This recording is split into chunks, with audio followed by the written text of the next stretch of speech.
नमस्कार दोस्तों, स्वागत है आप सभी का पाथ फाइंडर पर। बांग्लादेश की जो पॉलिटिकल क्राइसिस है उसमें अब हमें इकोनॉमिक एंड इंडस्ट्रियल क्राइसिस भी देखने को मिल रही है। बांग्लादेश की जो सबसे बड़ी इंडस्ट्री है, जिसको हम लोग टेक्सटाइल इंडस्ट्री के नाम से भी जानते हैं, उसमें दोस्तों जो काम करने वाले वर्कर्स होते हैं, जिनको कि गारमेंट वर्कर्स कहा जाता है या फिर कभी कभार आरएमजी वर्कर्स यानी कि रेडीमेड गारमेंट वर्कर्स भी कहा जाता है, उनके द्वारा अब यहाँ पे प्रोटेस्ट शुरू किया गया है। ये सारी की सारी डेवलपमेंट हमें कल ही देखने को मिली है। आप लोग देख सकते हैं गारमेंट वर्कर्स का जो प्रोटेस्ट है वो यहाँ पे वायलेंट हो चुका है, जिसमें कि एक वर्कर की डेथ भी हो चुकी है एंड साथ में कई सारे यहाँ पे वर्कर्स हैं जो कि इंजर भी हो चुके हैं। यहाँ पर भी आप लोग देख पाएंगे, ये डेवलपमेंट्स कल सामने आ रही थी कि बहुत सारे वर्कर्स हैं जिन्होंने ढाका के आसपास के बहुत सारे एरियाज में जो प्रोटेस्ट हैं उनको शुरू कर दिया है।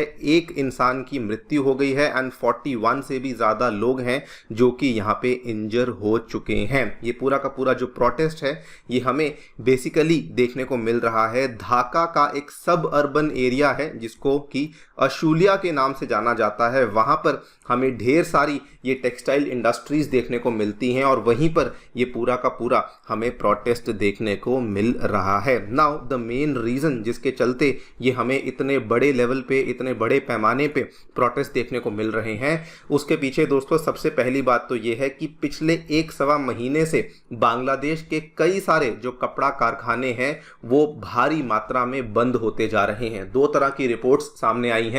एक रिपोर्ट में बताया गया है कि 700 से लेकर 1000 जो छोटे और लघु sized garment and textile units हैं वो बंद हो चुके हैं, शट डाउन हो चुके हैं। और एक और रिपोर्ट सामने आई है जो कि बताती है कि लगभग 800 से 900 के आसपास बांग्लादेशी गारमेंट फैक्ट्रीज हैं जो कि ऑलरेडी बंद हो चुकी हैं, जिसका कि जो सबसे नेगेटिव इम्पैक्ट है वो इनके अंदर काम करने वाले वर्कर्स के ऊपर आ रहा है, बिकॉज इनको अपनी डेली वेजेस नहीं मिल रही। एंड दूसरा बड़ा कारण जिसकी वजह से ये बहुत ज़्यादा प्रॉब्लम बढ़ चुकी है, असल में बांग्लादेश की जो टेक्सटाइल इंडस्ट्रीज़ हैं उनके द्वारा नोटिसेस जारी किए गए हैं कि एक तरफ रशिया यूक्रेन का जो युद्ध चल रहा है और दूसरी तरफ जो ग्लोबल इकोनॉमिक डाउनटर्न है उसकी वजह से बांग्लादेश की फैक्ट्रियों के पास काम नहीं है।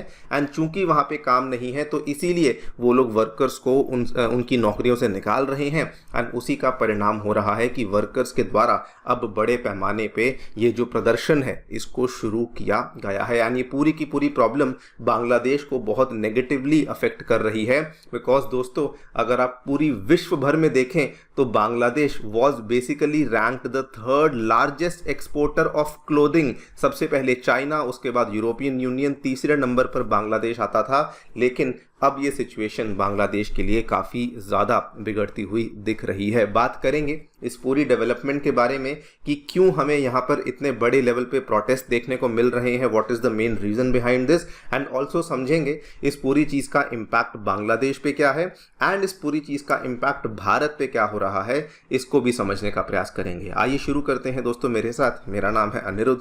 यदि आप लोग हमें फॉलो करना चाहते हैं, हमारे लेक्चर्स के अपडेट्स को प्राप्त करना चाहते हैं, तो यहाँ पर दिए गए टेलीग्राम चैनल्स के माध्यम से ऐसा कर सकते हैं।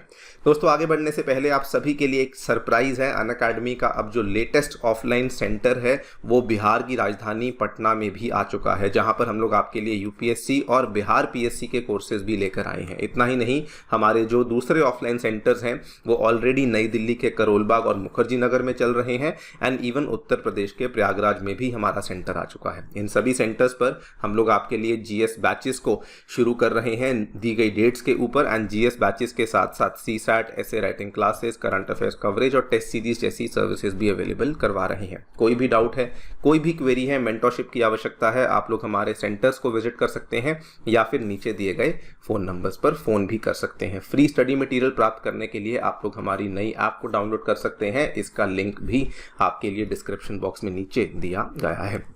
ऑल राइट, सो अभी हमें क्या देखने को मिला है, आज से 1 महीना पहले बांग्लादेश की राजधानी ढाका के आसपास के एरियाज में जो बहुत सारी टेक्सटाइल इंडस्ट्रीज़ हैं वहाँ पे कई सारी कंपनीज़ ने अपनी जो अलग अलग फैक्ट्रीज़ हैं उनका शटडाउन अनाउंस किया था और उन्होंने ये कहा था कि जिन भी वर्कर्स को हम लोग यहाँ पे निकाल रहे हैं हम उनका जो बकाया है उनको 1 महीने के अंदर अंदर पे कर देंगे। 28 अगस्त से लेकर 28 सितंबर आ गई, लेकिन जो वर्कर्स थे उनके बकाया को पे नहीं किया गया था। जैसे ही ये डेवलपमेंट हुई, जो वर्कर्स थे उन्होंने अपना डेमोन्स्ट्रेशन स्टार्ट कर दिया एंड उन्होंने ये ढाका के आसपास का जो एरिया अशूलिया है, यहाँ पर एक मेजर हाईवे को उनके द्वारा ब्लॉक करना शुरू कर दिया। जैसे ही हाईवे को ब्लॉक किया, इमीडिएटली वहां पर जो पुलिस है वो एक्टिव हो जाती है, लॉ एनफोर्समेंट पहुंच जाती है। लेकिन प्रॉब्लम असल में और बढ़ जाती है। जब यहाँ पर इतना सारा धरना प्रदर्शन हो रहा था तो ऑलमोस्ट 31 फैक्ट्रीज थी उसी एरिया में जिन्होंने अपने ऑपरेशंस को सस्पेंड कर दिया था, जिसमें से 12 फैक्ट्रीज तो शट डाउन ही हो चुकी थी एंड 19 और ऐसी फैक्ट्रीज थी जो कि ओपन थी लेकिन वो काम नहीं कर रही थी।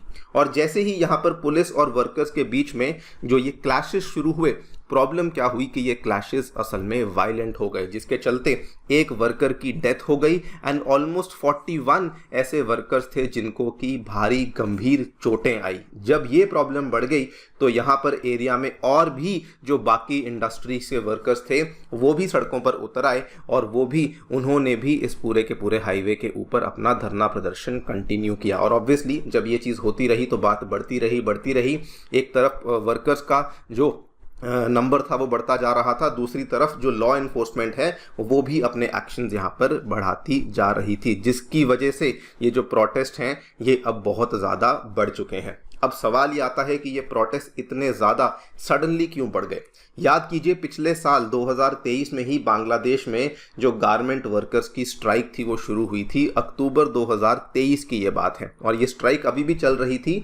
लेकिन ये वाली जो स्ट्राइक थी ये मेनली इसलिए थी कि हमें काम तो मिल रहा है लेकिन हम चाहते हैं कि हमारी जो तनख्वाह है, हमारी जो मासिक आय है वो बढ़ा दी जाए। ऑलमोस्ट यहाँ पे 3 गुना करने की मांग करी गई थी बांग्लादेशी गारमेंट वर्कर्स के द्वारा। लेकिन दोस्तों, अब जब सडनली शेख हसीना की गवर्नमेंट गिरी, मोहम्मद यूनुस की सरकार आई, उसके बाद सिचुएशन बद से बदतर हो गई। पहले तो पॉलिटिकल टर्मोइल देखने को मिला जिसकी वजह से बहुत सारी इंडस्ट्रीज वैसे ही बंद हो रही थी, लेकिन बड़ी प्रॉब्लम ये थी कि इनको एक्सपोर्ट ऑर्डर्स नहीं मिल रहे थे। बांग्लादेश की जो टेक्सटाइल इंडस्ट्री है वो ऑलमोस्ट ये मान लीजिए कि 90% एक्सपोर्ट ओरिएंटेड है, मतलब कि मैक्सिमम डिमांड उनको विदेशों से ही आती है, उनके खुद के देश में इतनी डिमांड नहीं है।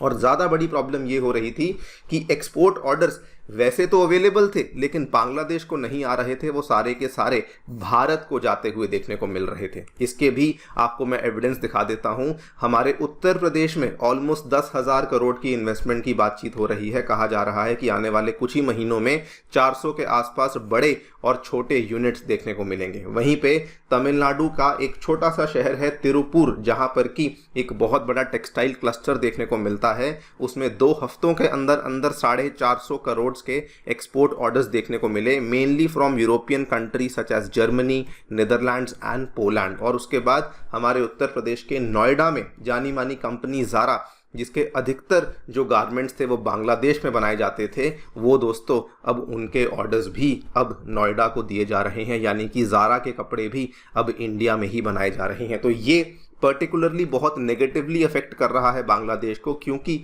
जो ऑर्डर्स हैं वो मार्केट में हैं, फेस्टिव सीजन आ रहा है लेकिन उनको ये वाले ऑर्डर्स नहीं मिल रहे। ये सारे के सारे ऑर्डर्स बेसिकली भारत की तरफ जा रहे हैं एंड इस पूरी की पूरी चीज़ का अब जो इम्पैक्ट है वो बांग्लादेशी टेक्सटाइल सेक्टर के ऊपर बहुत नेगेटिव आ चुका है। मैं आपको पहले ही बता चुका हूं कि ऑलमोस्ट 700 to 1000 के आसपास गारमेंट इंडस्ट्रीज बंद हो चुकी हैं और कई सारी इंडस्ट्रीज ऐसी हैं जो कि बंद होने की कगार पर हैं। एंड मोस्ट इंपॉर्टेंटली इस चीज़ का जो इम्पैक्ट है ये बांग्लादेश के ऊपर एज अ होल, उनकी इकोनॉमी के ऊपर भी बहुत ज़्यादा है। अगर आप ध्यान से आंकड़ों को देखें, बताया जाता है कि टेक्सटाइल इंडस्ट्री उनकी इतनी ह्यूज है कि केवल यही कपड़ा उद्योग उनकी नेशनल जीडीपी में 11% से भी ज़्यादा का योगदान करता है। एक्सपोर्ट अर्निंग्स की बात करें तो 80% से भी ज़्यादा की एक्सपोर्ट अर्निंग्स केवल और केवल टेक्सटाइल इंडस्ट्री के माध्यम से ही आती है। और अगर आज वहाँ पर ये प्रॉब्लम्स आ रही हैं तो ना केवल उनकी जीडीपी स्लम्प करेगी बल्कि उनकी जो एक्सपोर्ट के थ्रू अर्निंग्स हैं वो भी यहाँ पर गिरना शुरू होंगी, जिससे कि उनके फॉरेक्स रिजर्व्स के ऊपर भी एक बड़ा प्रेशर आना शुरू हो सकता है। अब इसका वे फॉरवर्ड क्या है?